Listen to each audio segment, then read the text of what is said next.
오늘 시편 68편을 보면서 같이 나눌 말씀의 제목은 앞이 막막한 성도들에게입니다. 성도들이라 그랬으니까 하나님을 믿는 사람들입니다. 예수님을 알고 그를 믿고 그의 말씀을 의지하고 그의 백성이 되어 살아가는 사람들을 성도라고 부르는데 성도들도 살아가다 보면 앞이 막막할 때가 오더라고요. 안 왔으면 좋겠는데 성도들이 가는 길은 흔히 하는 말처럼 꽃길이기만 했으면 좋겠는데, 그래서 어떤 사람들에게 이야기할 때 이렇게 막막하고 힘들 때 예수 믿으면 좋다고, 예수 믿으면 꽃길을 걸을 수 있다고, 그놈이 하는 말은 믿을 수 없지만, 오빠가 하는 말들은 믿을 수 없지만 하나님이 하시는 말씀은 믿을 수 있다고, 하나님 따라다니면, 하나님 가자는 대로 가고 하나님 있자는 대로 있으면 그것이 꽃길이 된다고, 그렇게 말할 수 있으면 참 좋겠는데, 그리 크지 않은 교회를 목회하는 제가 봐도, 제 삶도 그렇고 우리 성도들의 살아가는 삶을 봐도 그렇고, 때때로 막막한 때가 오더라고요.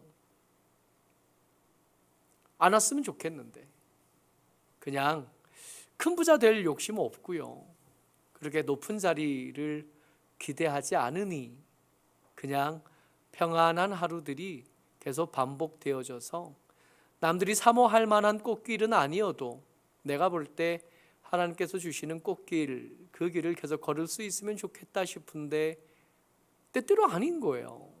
폭풍이 불어오고 감당할 수 없는 문제들이 생기고, 때때로 아버지가 너무 야속하시다 하는 생각이 들 때가 때때로 있더라는 겁니다. 그때 어떻게 하면 좋을까요? 마침 오늘 나누게 될 말씀이 시편 68편입니다. 이 시편 68편의 배경이 어떤 건지는 잘 모르겠어요. 시편이 설명해 주지 않으니 이때가 그때다라고 말할 수 없습니다. 다만 지금 이 시를 쓰고 있는 시인이나 이 시를 처음 부르는 사람들이나 말씀의 제목처럼 막막한 상태예요. 감당할 수 없는 문제가 생겼고 감당할 수 없는 군대가 쳐들어온 겁니다. 아무리 생각을 해봐도 우리가 가진 무기, 우리가 가진 병력, 우리가 가진 성벽을 가지고는 저 군대를 이길 수가 없어요. 그런 중에, 그렇게 군대가 몰려와 있는 중에 부른 노래, 그렇게 막막한 상태에 있는 사람들과 함께 부르고 기도 삼아 부르던 노래가 시편 68편입니다. 그 1절 다시 한번 읽어보죠.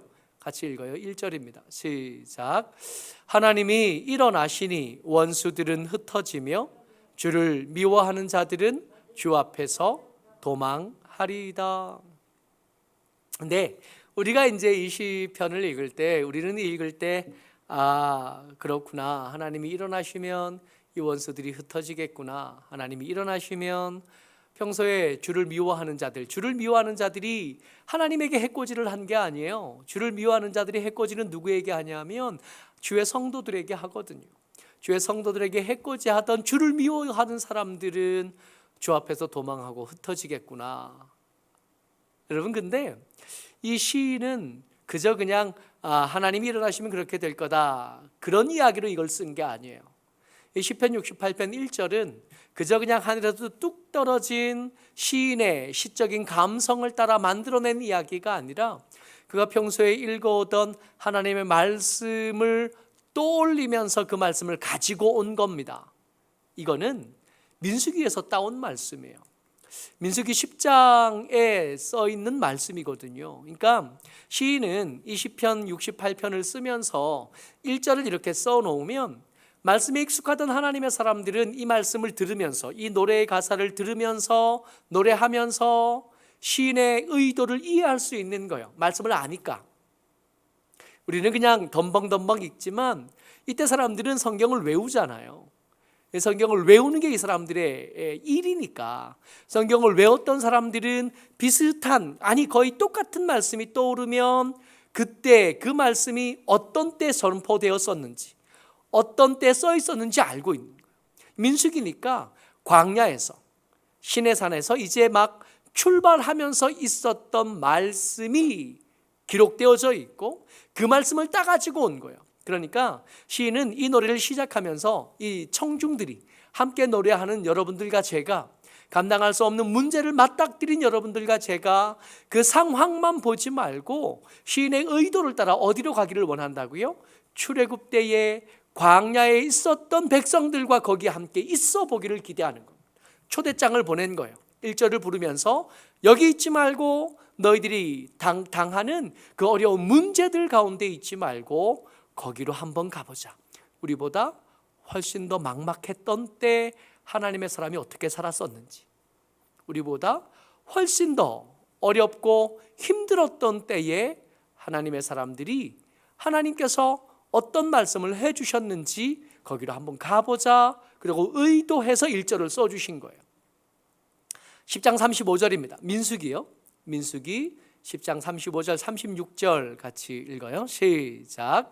괴가 떠날 때에는 모세가 말하되 여호와여 일어나사 주의 대적들을 흩으시고 주를 미워하는 자가 주 앞에서 도망하게 하소서 하였고, 괴가 쉴 때에는 말하되 여호와여 이스라엘 종족들에게로 돌아오소서 하더라.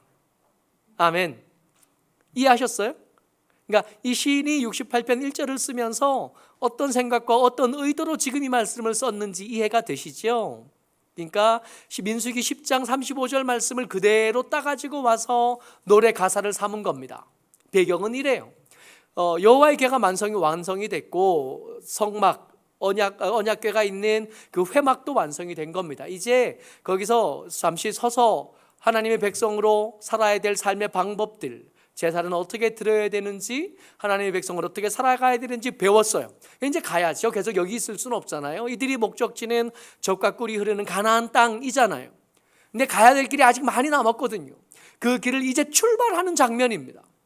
출발하는 장면에 어떤 일이 있었냐면 궤가 있고 궤가 중심이잖아요. 궤가 먼저 가야 백성들이 따라가는 거거든요. 근데 이 궤가 어떻게 움직이냐 하면 백성들보다 3일 길을 먼저 출발해요. 똑같이 가는 게 아니라 수백만 명이 있잖아요. 이 사람들이 다 같이 출발하는 데마다 시간이 하세월인 거예요. 근데 한 번도 가보지 않은 길인 거죠. 그 광야길을 아무도 경험해 본 적이 없는 거예요. 이정표 없고요. 길이라고 할 만한 것도 별로 없어요. 그리고 길 따라가는 것도 굉장히 위험합니다. 왜냐하면 여기가 이 사람들이 지금 앞으로 가야 될 남들이 갔던 길을 가게 된다면 거기에는 이 대상들, 큰 상인들이 움직이는 길이라 그 길을 그냥 넉넉히 따라가다 보면 누굴 만나요? 도적대를 만날 수밖에. 그러니까 길 따라 가는 것도 문제고 길 따라 안 가는 것도 문제고, 그 길이 맞는지도 확신이 없고 아무도 경험해 본 적이 없는 길을 가야 되는 거예요. 그 길을 한 번도 경험해보지 못한 그 메마른 광야길을 가는 하나님의 대책은 뭐였냐면, 하나님의 언약궤가 백성들보다 3일 길을 먼저 가는 게 하나님의 대책이었어요. 언약궤가 3일 길을 먼저 갑니다. 먼저 가면서 뭐 하냐면 쉴 곳을 찾으셔요. 하나님의 언약궤가 먼저 앞서 3일 길 가면서 그 앞길 가다가 쉴 곳을 쉴 만한데, 여러분 500만 명 정도가 쉬려면 웬만한 땅에는 못 쉬어요. 웬만한 땅에는 앉을 수도 없고 설 수도 없는 거거든요. 여호와의 언약궤가 3일 길을 먼저 가면서 그 길이 괜찮은지, 그것이 쉴만한지 찾아보고 자리를 정하는 것. 그럼 백성들이 그 뒤를 따라 자분 걸어서 여호와의 언약궤가 쉬는 곳으로까지 가서 갔던 거예요. 거기 가서 앉아있는 거예요. 그러니까 이 궤가 떠날 때 모세는 백성들이 다 들을 수 있도록 기도하는 겁니다. 여호와여 일어나사 주의 대적을 흩으시옵소서. 주를 미워하는 자가 혹시 길에 있거든 저들을 도망가게 하시옵소서.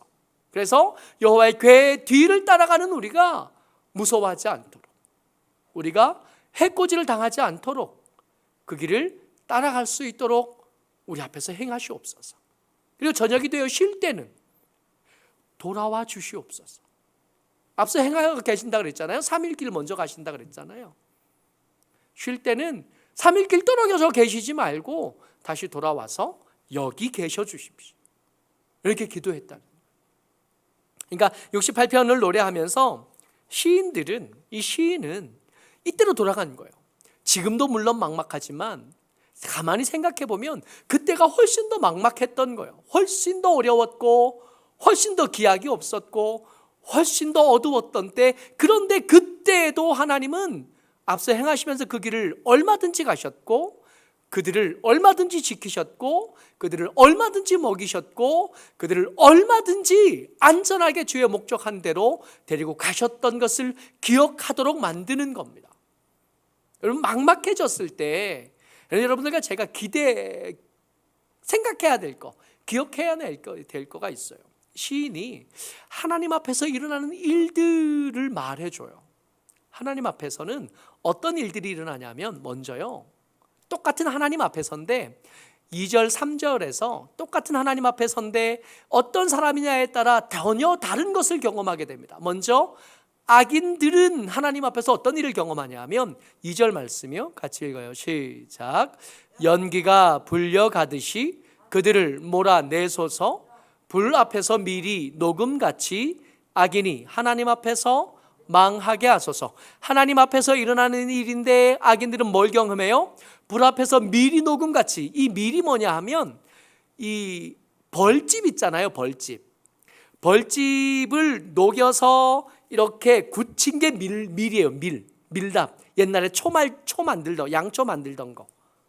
이게 그냥 이게 상온에 있을 때는 이게 딱딱한 모양을 유지하는데, 촛불처럼 이게 불을 켜면 이게 점점 녹아면서 불도 켜고 이게 녹으면서 이렇게 인형도 만들고 이게 주저앉거든요. 액체가 되는 거고, 금방 액체가 되는 거거든요.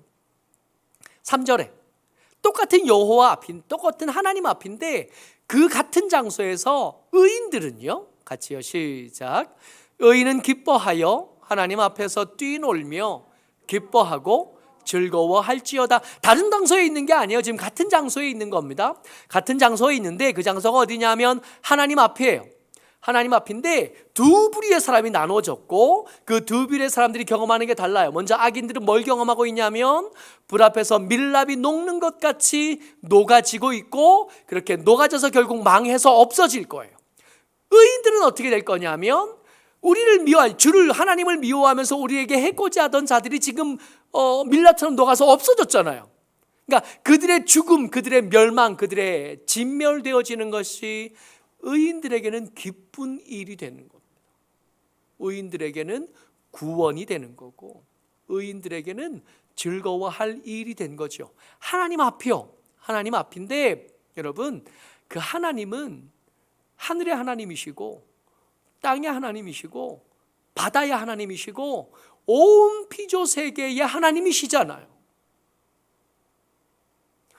언뜻 보기에 우리가 막막해서 우리에게 주어진 일들을 다 감당하지 못할 것 같은 그때 하나님은 당신에 대해서 뭐라고 말하냐면 나는, 5절 말씀이에요. 시작. 그의 거룩한 처소에 계신 하나님은 고아의 아버지시며 과부의 재판장이시라. 여러분, 고아의 제일 큰 문제는 아버지가 없는 거잖아요. 그의 생계를 책임져 줄 사람이 없는 거, 그의 교육을 책임져 줄 사람이 없고 그의 울타리가 되어줄 사람이 없고 그를 키워줄 사람이 없는 게 문제잖아요. 막막한 상황에 닥친 성도들처럼 약한 자가 된 그런 자에게 하나님 말씀하시는 겁니다. 내 육신의 아버지는 힘이 없었고 능력이 없었고 또 아버지의 역할을 제대로 할 수 없어서 없었지만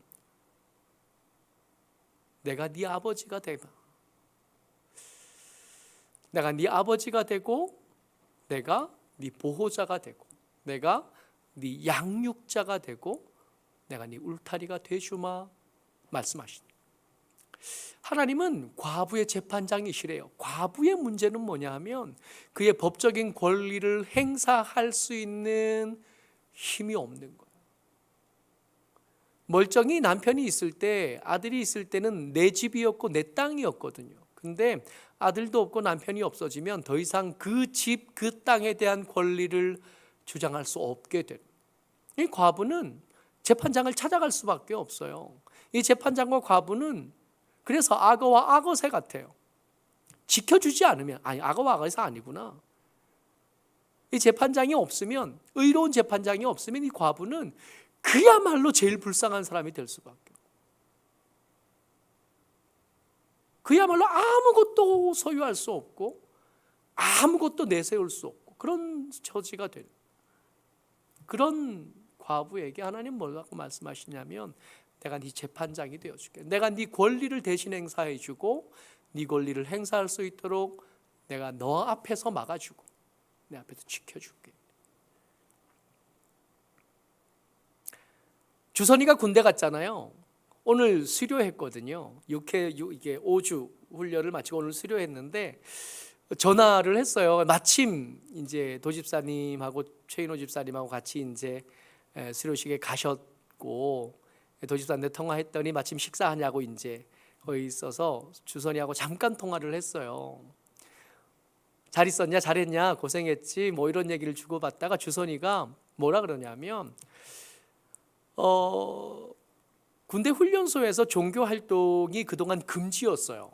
모이면 문제가 생기니까. 우리 온유 때만 해도 모였다가 예배 드리러 갔다가 애들이 코로나가 번져가지고 이렇게 격리되고 막 그랬거든요. 근데 이번 기수부터 이게 허락이 됐대요. 코로나가 좀 느슨해진 거예요. 첫 주에는 종교 활동을 못했는데 둘째 주에는 종교 활동을 할 수 있게 됐답니다. 우리 기도 제목이 그거 있잖아요. 하나님, 우리 주선이가 군대 가서 하나님 만나서 돌아오게 해주십시오. 이게 우리 기도 제목이었거든요. 근데 교회 갔는데 훈련병일 때 제일 힘들 때, 제일 서러울 때, 그래서 이게 허리까지 아프니까 제일 어렵고 진통제 먹어가면서 이게 훈련 받았으니까 교회 가서 이제 예배를 드리는데 찬양을 너는 내 아들이라 찬양을 하더래요. 하나님이 지 아버지 같더래. 그 얘기를 그 짧은 통화 중에 얘기를 하는 거예요. 이게 그거거든요. 하나님께서 앞이 막막한 당신의 백성들에게 말씀하시는 겁니다. 나는 고아들의 아버지, 나는 과부의 재판장. 그러니까 앞이 막막해서 네 힘으로는 도저히 이길 수 없는 일이 닥쳤어도 앉아있기만 할 건 아니야. 악인들처럼 밀랍에 녹아져서 멸망할 것처럼 그렇게 있을 거 아니라고. 하나님의 사람이라면 그 막막한 상황에 닥쳤을 때 해야 될 일이 따로 있는 거예요. 4절 말씀입니다. 같이 읽어요. 시작. 하나님께 노래하며 그의 이름을 찬양하라. 하늘을 타고 광야에 행하시던 일을 위하여 대로를 수축하라. 그의 이름은 여호와이시니 그의 앞에서 뛰놀지어다. 지금 어떤 상태라고요? 감당할 수 없는 대군이 쳐들어와서 이 전쟁에서 반드시 질 것 같은 때, 이 감당할 수 없는 문제들이 닥쳐와서 그 문제들에게서 절대로 승리할 수 없을 것 같을 때, 그때 시인이 이 막막한 사람들을 데리고 어디로 갔냐 하면 민수기 10장으로 데려간 거예요. 우리보다 더 막막했던 때가 있었고 그 막막했던 때에 하나님께서 그들을 어떻게 지키셨는지, 어떻게 앞서 행하시면서 쉴 곳을 찾으셨는지를 기억하게 만든 겁니다. 그러니까 여기서 우리가 악인들처럼 멸망해서 너가 없어질 것이 아니라 여기서 우리가 기뻐 뛸 만한 이유를 발견하게 될 거고 우리가 즐거워할 만한 일들을 맞이하게 될 건데, 그러니까 주저앉아 있지만 말고 노래를 시작해보자는 거예요. 하나님을 노래하고 그의 이름을 찬양해보자는 겁니다. 하늘을 타고 광야에 행하시던 일을 위하여 대로를 수축하래요. 길을 만들라는 얘기가 아닙니다. 여기서 넉넉히 앉아있다가 하나님이 일하시는 걸 보면 부끄러워질 거거든. 도무지 믿음을 드러내지 못했으니까. 세상이 다 끝난 것처럼 죽상을 하고 앉아있으면 하나님이 3일길 앞서서 행하시던 그 하나님께서, 우리의 쉴 곳을 준비하시던 그 하나님께서 그 쉴 곳을 만들어 놓고 왔는데 기다리는 게 아니라 절망하고 앉아 있으면 그 하나님이 막 황당하실 거 아니에요. 지금 이렇게 이럴 때가 아니라 하나님이 만들어내실 위대한 승리를 노래해야 되고 잔치해야 되고, 하나님께서 적진 앞에서 차려준 그 밥상 앞에서 밥을 먹어야 될 때인데 벌써 다 끝난 것처럼, 인생이 다 끝나고 인생이 다 실패한 것처럼 주저앉아 있으면 하나님이 하시는 일과 하나님의 성도들의 태도가 너무 차이가 나버리니까, 그렇게 울고 있던 성도들도 하나님 보시기에 민망할 거고, 그렇게 죽상을 하고 있는 백성들을 보시기에 하나님도 민망하실 수밖에 없다. 그러지 말고 하나님이 일하실 것을 기대하면서 노래해보자, 찬양해보자. 그대로 써놓진 않았지만 이 노래와 기도와 찬양과 간증은 떨어져 있는 것들이 아니잖아요. 하나님께서 내게 하신 일들을 말로 하면 간증이 되는 거고 노래로 하면 찬양이 되는 거 아니겠어요? 동전의 양면처럼 우리를 막막하게 하고 하나님을 때때로 야속하다가 여길 수밖에 없는 그때는 여호와 앞에서 동전의 양면처럼 악인들의 밀랍처럼 녹는 일이 벌어지고 의인들이 기뻐하고 즐거워하는 일들이 동시에 벌어지게 될 거예요. 그러니까 우리는 지금 어디 있냐면 멸망해도 죽는 곳에 있는 것이 아니라 하나님께서 우리의 원수를 갚으시고 앞서 행하신 쉴 곳을 준비한 곳에 따라갈 준비를 하고 있는 것.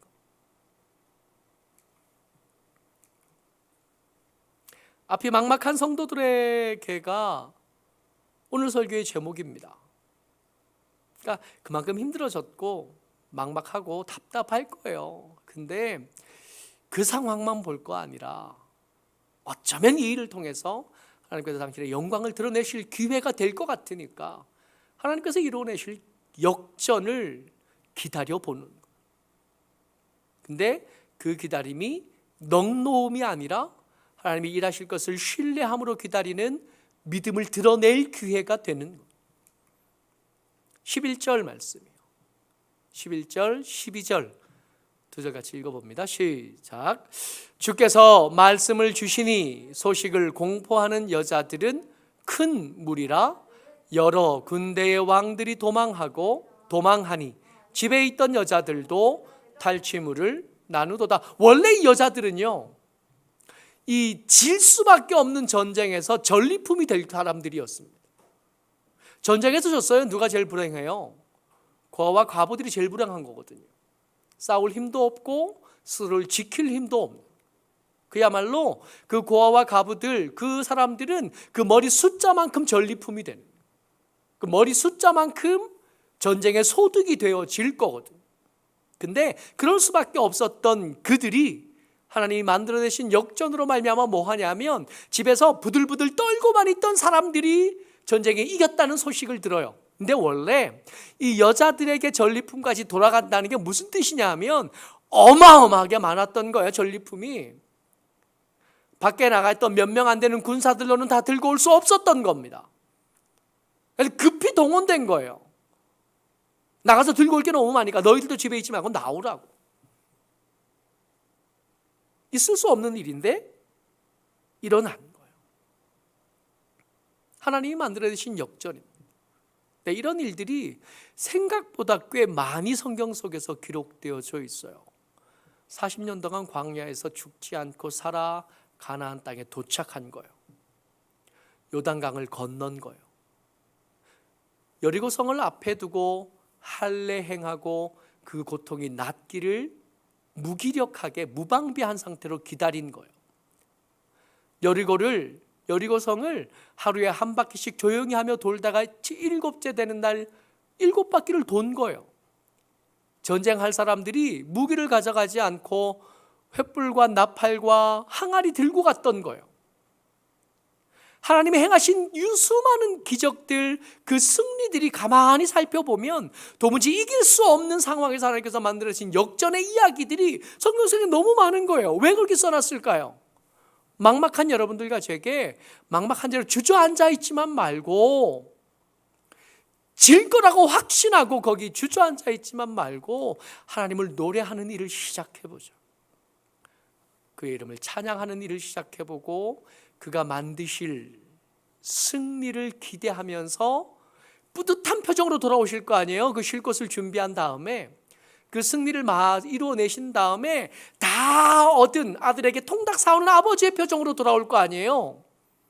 그 하나님이 돌아오실 때 기다리던 아들, 즐거워하는 아들을 만나실 수 있도록 믿음 없이 주저앉아도 다 세상이 끝난 것처럼 그러고 있는 우리가 아니라 일하실 하나님을 기대하고 설레어 기다리던 우리를 하나님이 만나실 수 있도록 그렇게 하나님을 노래하고 찬양하고 그가 오실 길을 준비하며 저 여러분 되시기를 주의 이름으로 축복합니다. 아멘.